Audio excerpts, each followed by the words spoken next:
Chair, Your Honor, good morning again. As a background, the last You can use you can have a slide presentation, you can have a video presentation. i-verbalize ko na lang po. Verbalize na lang. Opo. Una ko sa lahat, sir, meron na po rin ako sinabit sa inyo na kung anong gagawin ko for the next 5 years that I have to address the problems of Bucor. Una sa lahat, sir, unang-una, 1973 yung huling... Go ahead, sir. Go ahead. 1973 po yung huling kulungan na pinagawa. At yan po ay pinagawa pa po ng tatay ng ating Pangulo na President Marcos Jr. Ang nagpagawa po niya yung President Marcos Sr. 50 years po yan. Kaya po nagpatong-patong yan over the years. Ang kasya lang po dyan 12,000 o 12,000. Ngayon po 51,500 na po kami. So almost times 5 na po ang laman ng Bucor. Akala ko 30,000 lang. Ang 30,000 po, yun lang po sa New Bilibid. Can you believe it? Tama. Pag sinama nyo po lahat, yung pati kasama yung mga kolonya na congested din, aabot po siya kami ng almost reach, baka bago matapos itong buwan na po, 52,000. Kasi po, nung umupo kami, nagpapalabas kami ng 500 monthly. Ang pumapasok naman sa amin, 1,000. So, at the end of the year, 6,000 po yung additional na inaasikaso namin na PDL. At ito po ay related lahat, almost 70 to 80% drug-related.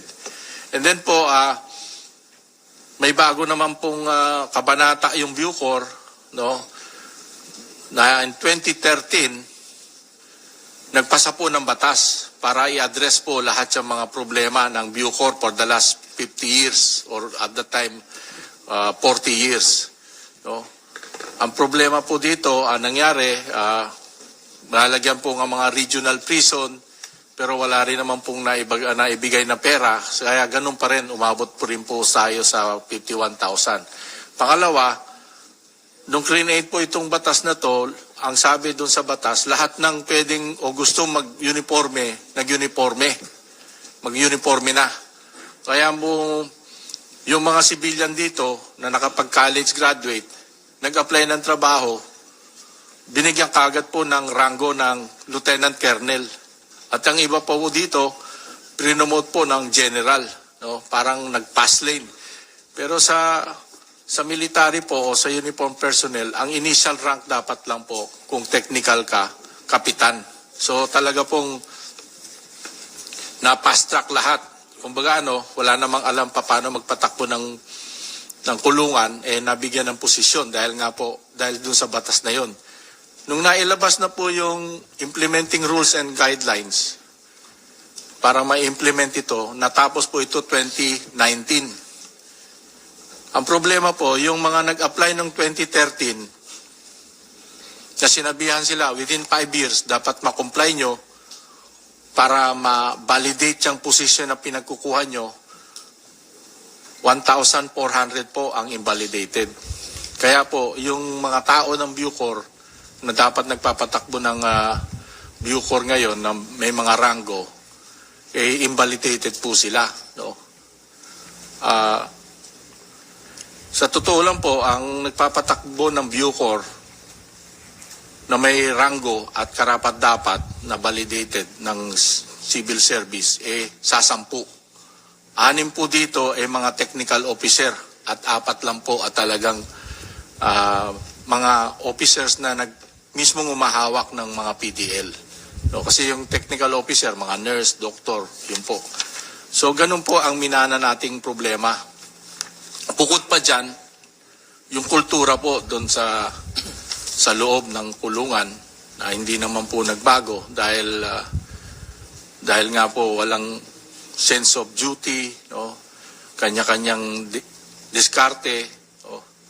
Na dumating na po sa punto na ang pinaka-penultimate na nangyari po, yung nag-take over po ako, napatay na po si Percy Lapid dahil doon na rin po nanggagaling yung mga middleman, kung sinong iutusan na para ipapatay isang tao. Naging sentro na rin po ang Bucor. Aaminin po natin yan na yung mga mismong nakakulong dahil naghahanap ang paggamit ng cellphone, sila po yung middleman din sa drugs. No, sabi nila, kung mahuli man kami, unang-una hindi sila basta-basta makakapasok sa amin dahil kontrolado ng Bucor ang pagbisita. So, pati po yun, nahawakan po nila yung drug problem kaya pag nagte-testify po ang PIDEA, NBI, sasabihin nila, dito po galing ang transaksyon ng mga drugs. So yan po, lahat hinarap ko, no? Sabay-sabay ko pong hinarap yan. And then of course, nung pumasok naman yung previous administration, 2019, hindi naman po nagkaroon ng ganap na pagbabago sa Bucor. Ang kabaliktaran po ang nangyari, nagdala po siya ng tao niya, mga 70, na galing sa labas, galing sa ibang ahensya. Sila po ang nagtayo ng kanilang grupo o kanilang kumbaga kabal o kanilang kung sindikato. Ano ibig sabihin nun? Nagtayo ng grupo, hindi consistent sa batas ng 2013, walang Opo. in-apply na civil service rules? Opo. Paano makakasweldo yun kung hindi... Kasi po galing po sila sa isang ahensya ng gobyerno. Diretsuhin mo na, sino Sa tinutukoy mo? BJMP po sila galing. Sino tinutukoy mo? Si DG Bantag, yung dating DG. So nagtayo siya ng sariling grupo. Nagdala po siya lahat na sabi tao. niya, hindi ko mapagkatiwalaan kayo, pasensya na kayo. So these were detailed? These were... Opo, tinanggal po sila lahat sa posisyon. Hindi po. Paano sila nakapasok? So dapat yun may concurrence. Secondment po, Yun, secondment. Mr. O di, Chair. meron din prosesong dinaanan. Pero po, nung dinala sila dito, mga ranggo lang po nila, mga tinyente, kapitan, pinapromote po sila ng colonel at saka general. Dahil po ang posisyon na inoccupy nila sa bagong batas ng RA 10575 equivalent to that position. So hanggang ngayon, ay nandun pa sila. Natanggal po sila nung pumasok ako. Paano natanggal? Pinangunahan mo yung pagtatanggal o Ang una po, pusa nagbitiw? nirelieve ko po lahat ng tao ng BJMP. Binalik ko po sa kanilang mother unit. Pero nga po, dahil nga sa 3 taon silang, itong mga tao naman dito sa Bucor, 3 taon din na hindi naka-floating. So pagpasok po ng mga nakaupong mga Bucor, doon naman po ako nagka-problema. No? Ang sinalo ko pong problema, nung pagpasok ko noong October 24 last year, nagsalita po yung mga PDL na, Sir, pwede po ba kaming magsalita na? Kami po yung mga pinagsasaksak, ito yung mga sugat namin. Tapos yung mga Bucor employees din na correctional officers na pinagugulpe ng previous administration, lumabas rin sila, nag-file din po sila ng kaso. Ako naman, na-discover ko na nag-iwan ng pera ng 1 billion, pero hindi naman po pala natapos yung project. Pero What you're saying here is that there were lapses during your predecessor's time that led to your present predicament. Hindi pa trabaho mo na iayos, ipagpatuloy kung may tamang ginawa o hindi dapat ibintang lahat doon sa nakaraang administrasyon ng Bucor kung ano yung pagkakamali ngayon. Yun ba ang gusto nating palabasin ngayon?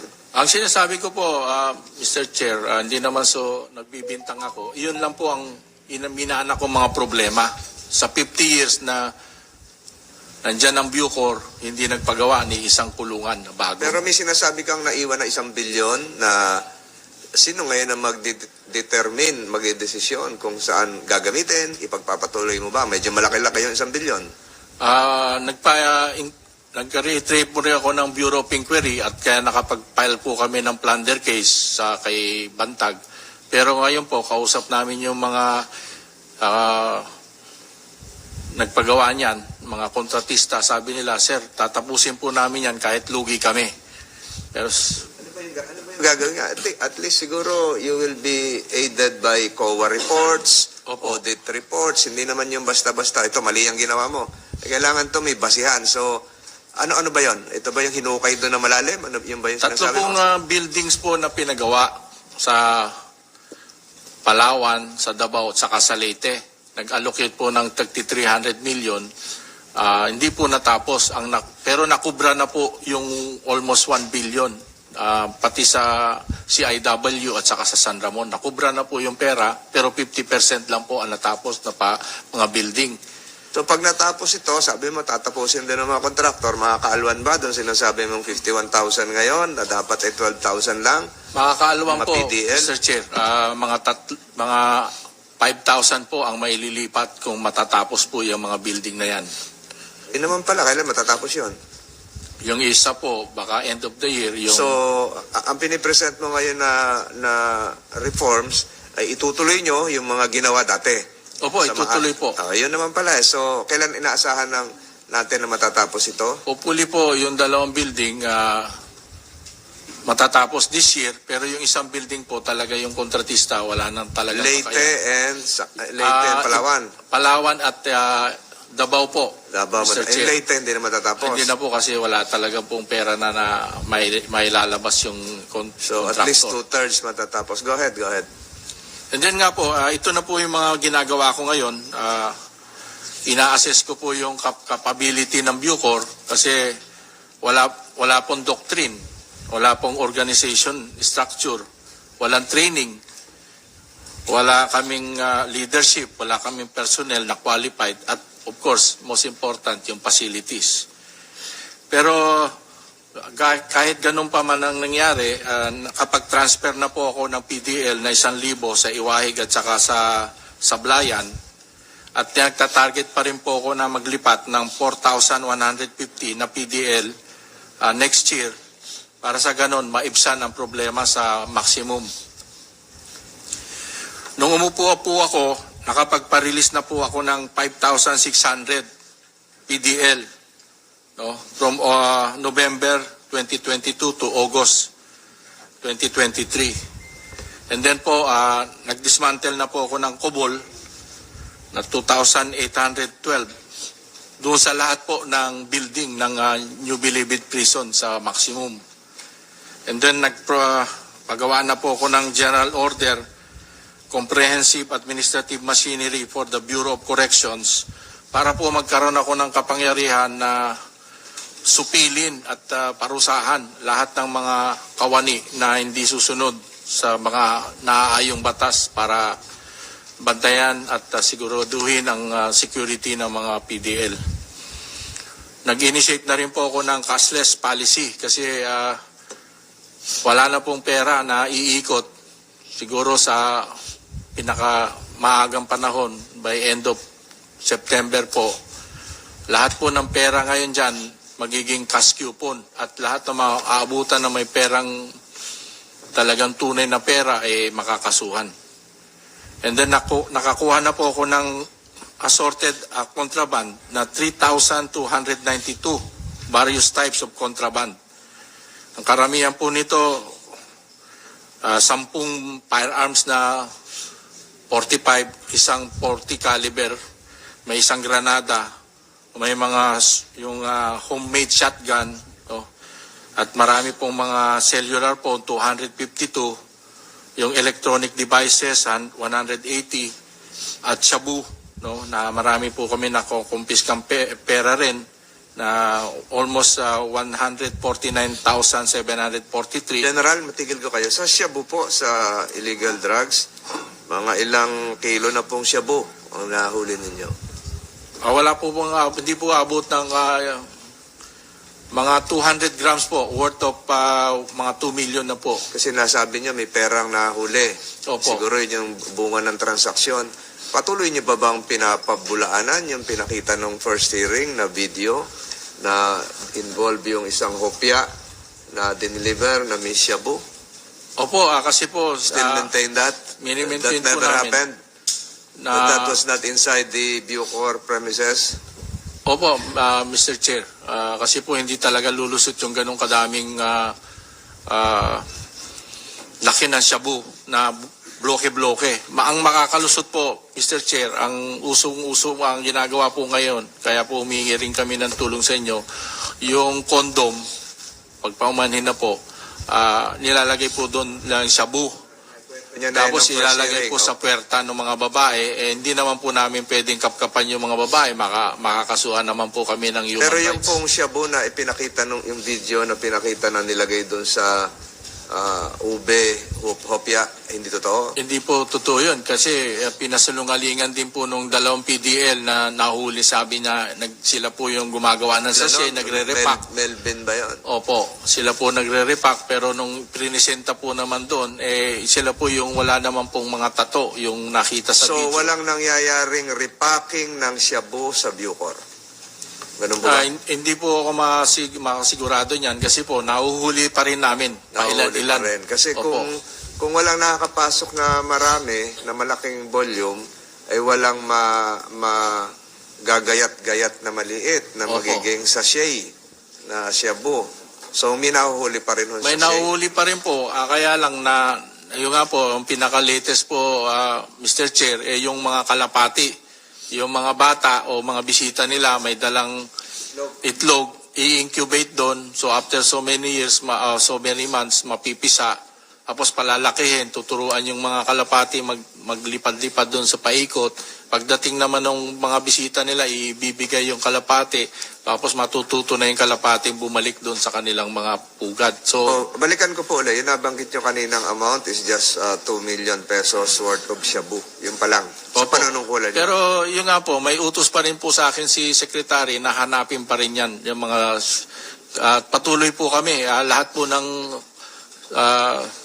lugar sa Bucor, hinahalugog po namin. Meron pa po kami mga target na iba ay kakalkalin po namin talaga isa-isa. Kaya, Ongoing pa ho yun. Opo, So masasabi niyo po, hindi pa rin shabu, drug-free ang Bilibid. masasabi ko po, totoo po. Kaya talagang kailangan namin yung mga gamit na hindi talaga mga medyo kami kamahalan Go po. ahead with the presentation of the contrabands apprehended. Opo, ngayon dahil sa nangyari sa nakatakas po to si Kataroha, ma-stricto na po kami sa pagkokolekta ng garbage truck, fire truck, ambulances kasi nga po wala na po tayong ngayon po ang sigarilyo po ngayon doon 7,000 na isang pakete. Pero may nakakalusot po ang isang stick 70 pesos na po ngayon. Kasi talagang napakahirap na ng supply. And then of course yung drugs po, tuloy-tuloy po kami nagpapadrug test sa mga PDL at may nauhuli pa rin naman Ang po kami. sigarilyo ho, kontrabando. Opo, bawal po yung sigarilyo kasi hindi na nga po sila kumakain ng maayos. May Tapos, nagbe-vape ho, vape.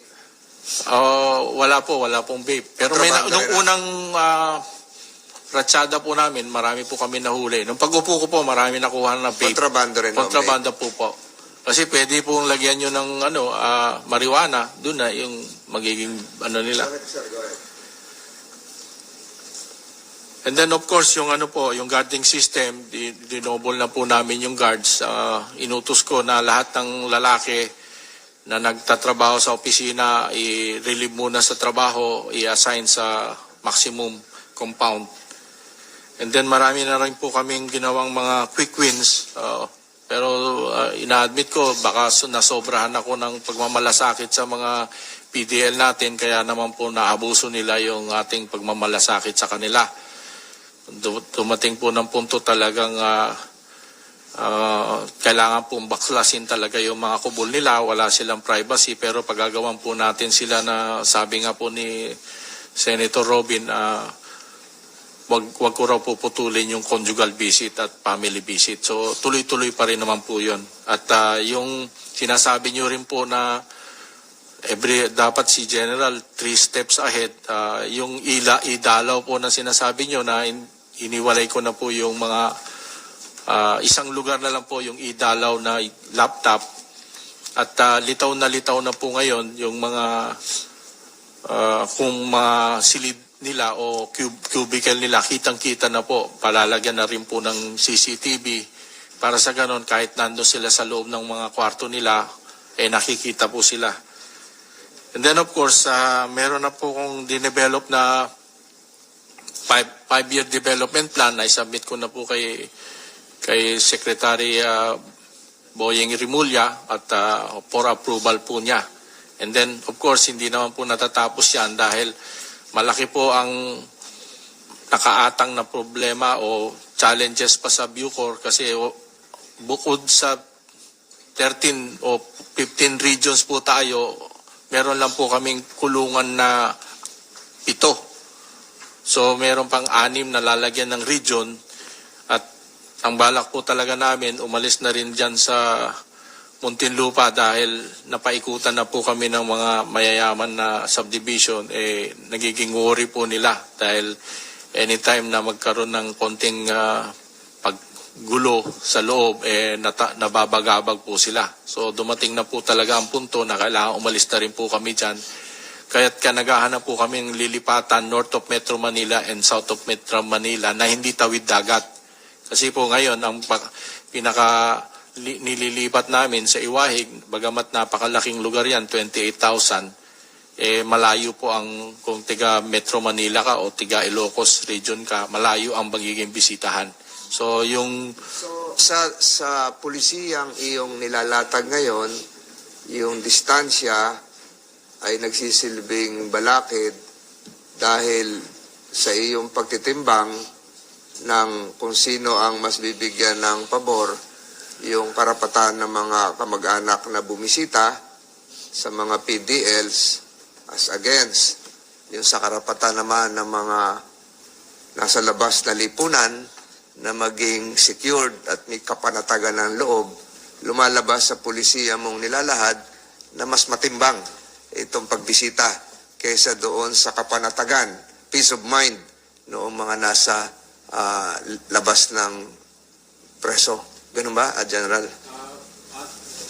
At mahirap timbangin yan.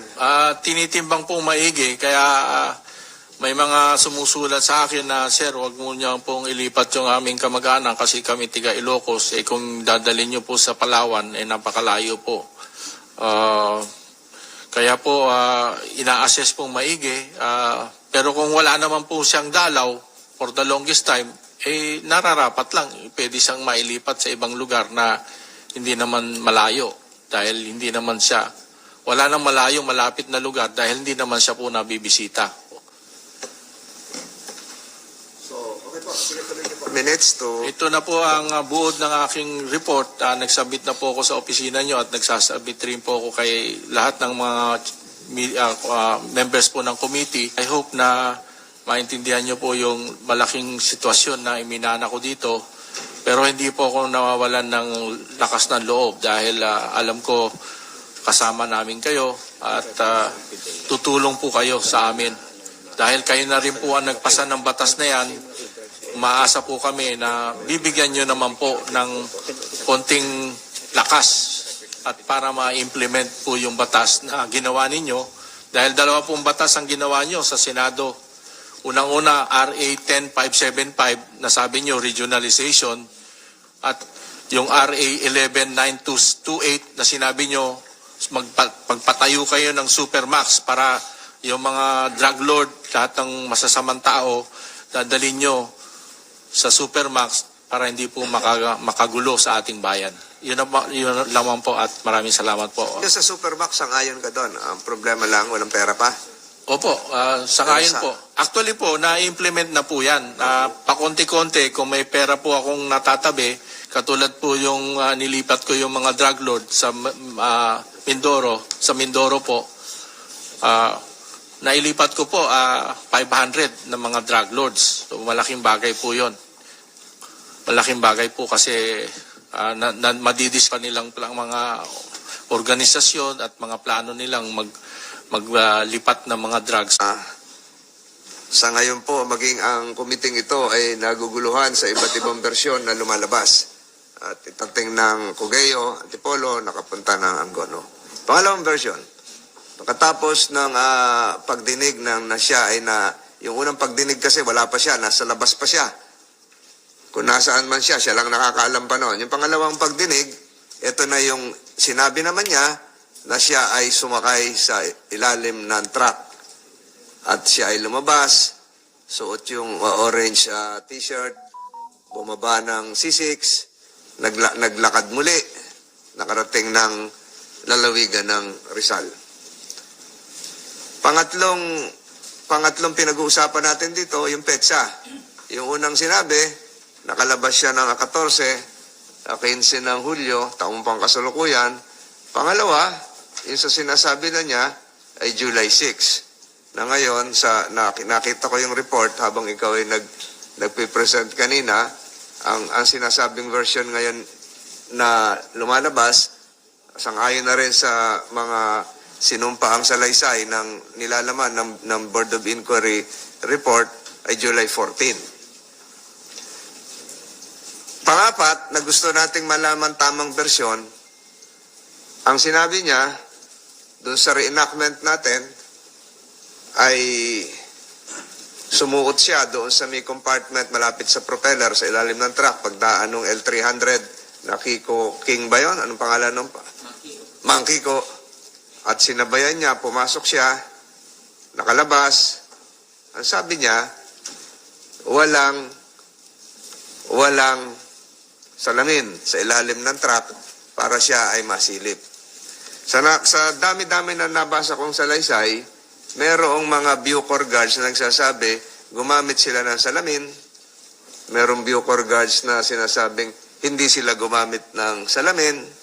Meron namang CCTV footages na di umano. Sana maipakita nyo ngayon, maipakita nyo sa committee ito na nagpapatunay na wala talagang under chassis mirror. So sa lahat ng versyong ito ay talagang napakagulo at masalimuot. Sa salita na rin ni Michael Cataroha ay mahiwaga. Yung po yung ating hihimayin ngayon kung sino ba ang nagsasabi ng totoo. I understand from the committee secretary kasi kanina dalawa lang po yung nanumpa na karamihan po dito sa part ng Board of Inquiry report which was furnished this committee. For instance, the sworn statements coming from Ronaldin Alfaro, PDL Kiambao, PDL Dillera, kasabay na rin po yung CO2. Ano ba ibig sabihin ng CO2? Correctional Officer 2 Jimenez, Correctional Officer 2 Emily Spidilla, Correctional Officer, and so on and so forth. Ay karamihan po ay wala dito. Meron pang isang salaysay dito na hindi rin pinanumpaan. Tama ba yon, Comsec? Hindi naimbitahan itong mga nilalaman ng Board of Inquiry report. So wala dito yung nakatalaga doon na tama-tama doon sa pagtakas ni Cataroha, eksaktong nakalib naman siya.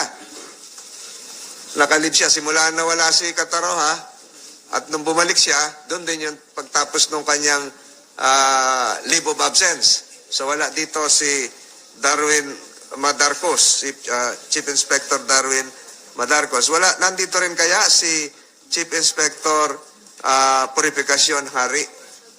Ayun. Nanumpa ka na, ma'am? I think you should be seated here. Pwedeng bigyan pa natin ng isang upuan. You're a vital cog of this report. At siguro kung nandito si CO2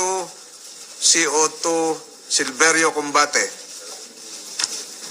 CO2 Silverio Combate. Wala. Nandito po ba si CO1 Guain Abante at CO1 James Antaran? Andito ka? Nanda kayong dalawa. Lumapit-lapit na lang kayo doon sa likod. Mahalaga rin po yung inyong salay, sigurado ito. Si PDL Quirino de la Cruz. Nandito siya. PDL to eh. Kasi lahat yung sinabi ni Cataroha pinabubulaan na naman ni PDL de la Cruz. Ang sabi ni PDL de la Cruz, ay bukod doon sa merong salamin, ay meron din ginamit na K9 sa ilalim ng truck. So, Comsec, hindi nyo naimbitahan si PDL Quirino de la Cruz. So, lahat ng ito ay magpapakita ng iba't ibang salaysay, conflicting, and perhaps inconsistent at the first glance to this committee. Nandito po ba si CO1 Jefferson Agnas? Wala rin. Yun lamang yung nabanggit ko. What about CO1 Joko Marapaw? Wala rin. CO1 Arian Villar? Lapit ka rin dito. Humilera ka na doon sa dalawa.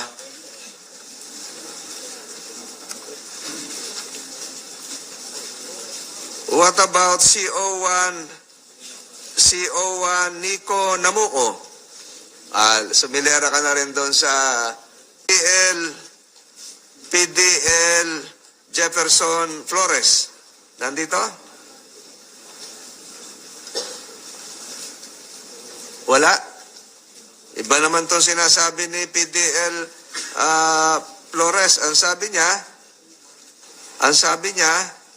yun na rin ng truck, ay hindi taga Bucor, PDL na rin ang pumunta sa ilalim. Ay lalong gumulo itong istorya nito. Wala dito si PDL Silvestre, Jefferson Flores. Ang nag-inspeksyon ng truck sa gate 4 ay PDL din. Ay ibang usapan na yon kasi ng bagong 300 tao galing sa ibang lugar para palitan yung 700 na tao. Ay hindi po kakayanin ng 300 na palitan yung 700. Kulang nga. Kaya lumalabas dito, napakaraming undermanned instances na kulang yung bantay. Kasi inalis mo yung 700, pinalit mo yung 300. Wala, sa kalahati yon 350. So baka ito yung tinutukoy ni PDL Jefferson na siya na rin daw po ang sumuot sa ilalim ng truck para mag-check. So, lahat pong ito, pag-uusapan natin ngayon. Comsec, can I have the names that I have just mentioned and please administer the oath.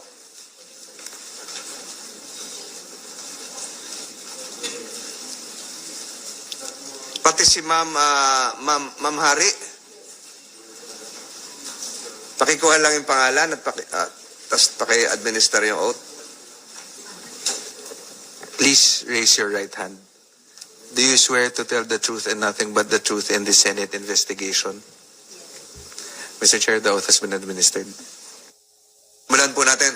Salamat. Umupo kayo. Balikan natin po yung si po lahat itong mga state na ngayon si Michael Cataroha.